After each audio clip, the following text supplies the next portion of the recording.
রাষ্ট্রসংঘে নিরাপত্তা পরিষদে ভারতের বিরুদ্ধে প্যাচ কষতে গিয়ে বেকায়দায় পড়ল পাকিস্তান। গত 22 এপ্রিল জম্মু ও কাশ্মীরের পহেলগাঁওয়ে পর্যটকদের উপর সন্ত্রাসী হামলার পর ভারত পাক সম্পর্কে বাড়ছে উত্তেজনা। তলানিতে গিয়ে ঠেকেছে দুই দেশের কূটনৈতিক সম্পর্ক। এমন পরিস্থিতিতে জল আরও ঘোলা করতে আসরে নামে ইসলামাবাদ। রাষ্ট্রসংঘে নিরাপত্তা পরিষদের কাছে জরুরি অধিবেশন ডাকার আবেদন জানায় শাহবাজ শরীফ সরকার। সেই আবেদনে সাড়া দিয়ে গোপন বৈঠকে বসে নিরাপত্তা পরিষদের 15টি দেশ। বৈঠকে যোগ দেওয়া দেশগুলির সদস্যদের কড়া প্রশ্নের মুখে পড়ে জেরবার ইসলামাবাদ। হামলার ঘটনায় লস্করি তৈবার জড়িত থাকা নিয়ে প্রশ্ন তোলে দেশগুলি। নিন্দা করা হয় ধর্ম পরিচয় জেনে 25 জন পর্যটককে হত্যার ঘটনারও। এখানেই শেষ নয়, ক্ষেপণাস্ত্র পরীক্ষা এবং নিয়ন্ত্রণ রেখা বরাবর পাকিস্তানের যুদ্ধবিরতি চুক্তি লঙ্ঘন নিয়েও উদ্বেগ প্রকাশ করে নিরাপত্তা পরিষদের সদস্য দেশগুলি। ফলে বৈঠক থেকে কোনো আবেগপ্রবণ সমর্থনের বদলে খালি হাতে মুখ পুড়িয়ে ফিরতে হয় ইসলামাবাদকে। উল্টে ভারতের সঙ্গে দ্বিপাক্ষিক আলোচনার মাধ্যমে সমস্যা মেটানোর পরামর্শ দিয়েছে রাষ্ট্রসংঘ। To understand, usually a closed-door meeting is held. It's formal in a way, but informal also, because no outcomes are really, no outcome statements are issued or resolutions passed, and and only the council members are allowed in the meeting. Nobody else, is usually allowed in these closed-door meetings. And the purpose, I think, is to understand the situation, to get some kind of clarity on what it is, what any particular situation is, to get all aspects of the issue cleared. And in this particular case, I think Pakistan had called for the meeting because it's a non-permanent member of the council. পহেলগাঁওয়ে জঙ্গি হামলায় 25 জন পর্যটকের মৃত্যুর ঘটনার নিন্দা করেছেন রাষ্ট্রসংঘের মহাসচিব Antonio Guterres. এরই পাশাপাশি দুই দেশের মধ্যে ক্রমবর্ধমান উত্তেজনা পরিস্থিতি নিয়েও উদ্বেগ প্রকাশ করেছেন Guterres. I deeply respect and I am profoundly grateful to the government of people of both countries and their significant contributions to the work of the United Nations, not least UN peacekeeping. And so it pains me to see relations reaching a boiling point. I understand the raw feelings following the awful terror attack in Pahalgan on 22 April. I once again strongly condemn that attack and extend my condolences to the families of the victims.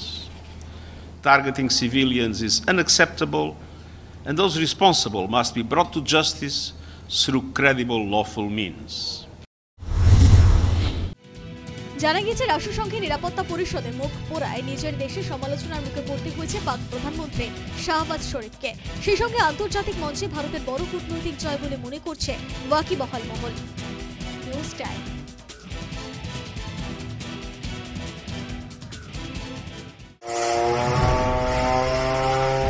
রাত 1:05, siren বেজে উঠল পাকিস্তানের শহরে শহরে। আকাশে আগুনের ঝলকানি, আছড়ে পড়ল একের পর এক মিসাইল। মাত্র 25 মিনিট ধ্বংস হলো একের পর এক জঙ্গি ঘাঁটি। পহেলগাঁওয়ে বেছে বেছে হিন্দু পুরুষদের হত্যার প্রতিশোধ নিল Bharat. Operation Sindoor.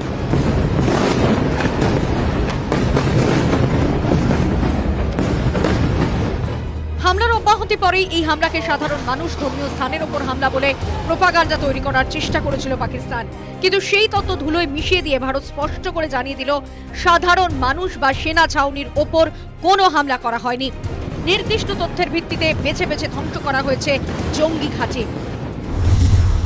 Operation Sindoor was based on credible intelligence inputs and role of these facilities in perpetrating the terror activities. The locations were so selected to avoid damage to civilian infrastructures and loss of any civilian lives.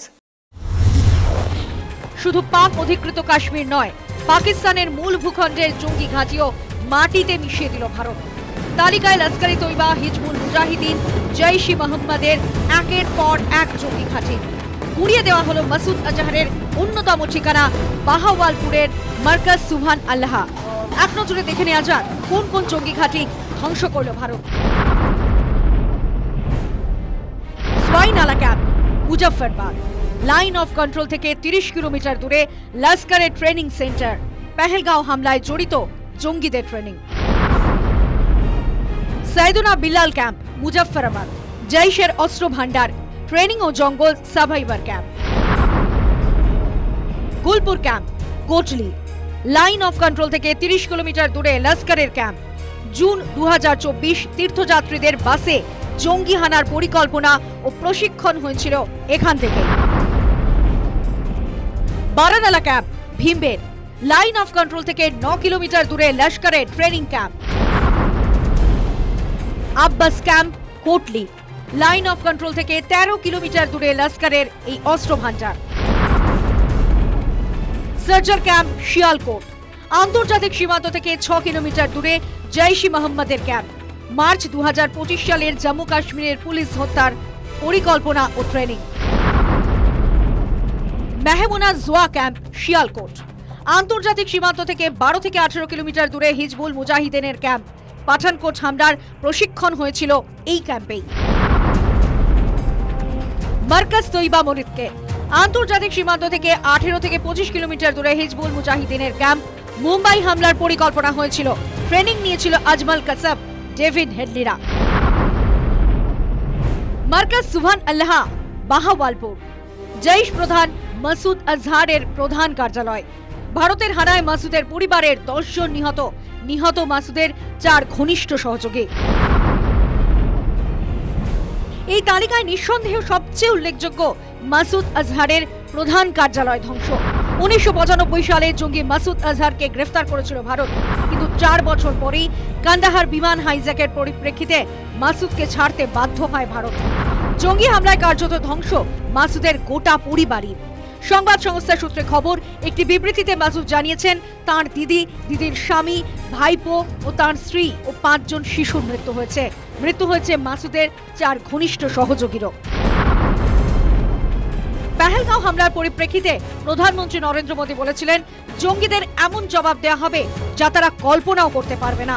जिन्होंने ये हमला किया है उन आतंकियों को और इस हमले की साजिश रचने वालों को उनकी कल्पना से भी बड़ी सजा मिलेगी। গত 15 দিন বারবার নানা মহল থেকে প্রশ্ন উঠেছিল, কেন জঙ্গিদের গ্রেফতার করা যাচ্ছে না? ভারতীয় সেনা বুঝিয়ে দিল, শুধু জঙ্গিদের গ্রেফতার নয়, সমূলে জঙ্গি ঘাঁটি উৎখাত করতে বদ্ধপরিকর তারা। News time.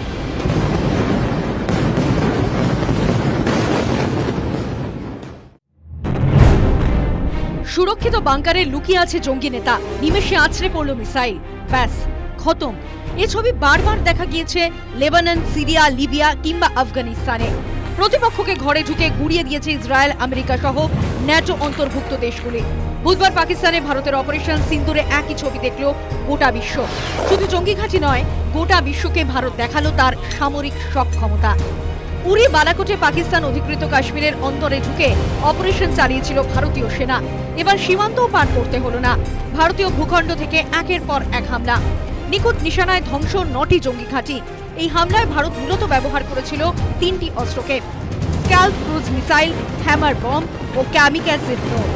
ভারতের ত্রিফলা আক্রমণে মাটিতে শুধু জঙ্গি ঘাঁটি ধ্বংস হল না, মাটিতে মিশল পাকিস্তানের এয়ার ডিফেন্স সিস্টেমের গর্ব। স্ক্যালপ ক্রুজ মিসাইল যুক্তরাজ্যে পরিচিত স্টর্ম শ্যাডো নামেও। আকাশ থেকে মাটিতে আঘাত করবার লং রেঞ্জ মিসাইল যৌথভাবে তৈরি করেছে যুক্তরাজ্য ও ফ্রান্স। 500 কিলোমিটারের বেশি দূরে হামলায় সক্ষম এই মিসাইল জিপিএস, আইএনএস ব্যবহার করে নিখুঁত হামলা করতে সক্ষম, সাধারণ ব্যবহার করা বাংকার ও মাটির নিচের ঘাঁটি ধ্বংস করতে। লিবিয়া ও সিরিয়াতে ব্যবহার হয়েছিল এই বিশেষ মিসাইল। এই অপারেশনে ভারতের আরও একটি গুরুত্বপূর্ণ অস্ত্র ছিল হ্যামার বোমা। 15 থেকে 70 কিলোমিটার দূরে হামলায় সক্ষম এই বোমায় 125 থেকে 1000 কেজি পর্যন্ত বিস্ফোরক ব্যবহার সম্ভব।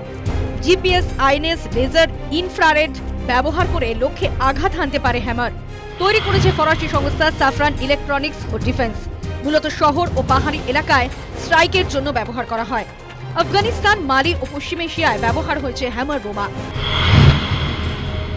অপারেশনে ব্যবহৃত হয়েছে অত্যাধুনিক কামিকাজে ড্রোনও। স্বয়ংক্রিয়ভাবে লক্ষ্যবস্তুতে আঘাত হানতে পারে এই কামিকাজে ড্রোন।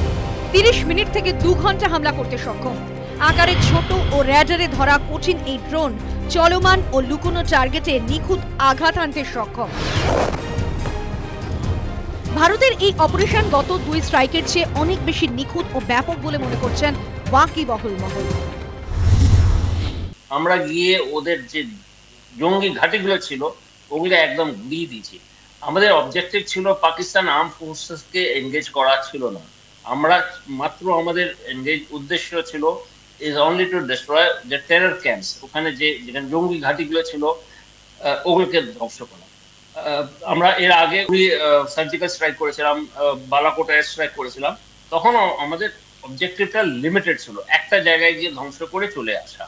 বাট এবার আমরা 9খানা জায়গায় গিয়ে অ্যাটাক করেছি এন্ড প্রত্যেক কটা স্ট্রাইক আমাদের যা ছিল হাইলি সাকসেসফুল। পাশাপাশি গত দুবারের মতো এই হামলার সারপ্রাইজ এলিমেন্টকেও বিশেষ গুরুত্ব দিচ্ছেন তারা। যেটা করা হয়েছে অত্যন্ত ভালো এবং এই প্রেসিশন দরকার। এন্ড তার সঙ্গে যেটা মোদি করেছেন, আই মাস্ট কংগ্রাচুলেট হিম, যে উনি একটা এলিমেন্ট অফ সারপ্রাইজটাকে একদম ভাঙেননি। উনি বলেছেন যে আমরা এখন মক ড্রিল এইসব আমরা প্র্যাকটিস করব। অথচ আমরা ভেবেছিলাম সবাই দেশবাসী যে তিনি বোধহয় আমাদের একটা শেখার জন্য বলছেন, যদি কোনো কিছু হঠাৎ কিছু হয়ে যায় তখন আমরা কি অ্যাকশন নেব। তার আগেই উনি অ্যাকশনটা দিয়ে দিলেন and he took everybody by total surprise. সব মিলিয়ে ভারতের এই নিখুঁত অপারেশন শুধু সন্ত্রাসবাদী নয়, তাদের আশ্রয়দাতা পাকিস্তানকেও স্পষ্ট করে বুঝিয়ে দিল সামরিক ক্ষেত্রে তাঁর শক্তি, সামর্থ্য ও প্রযুক্তি ঠিক কতখানি এগিয়ে। News time.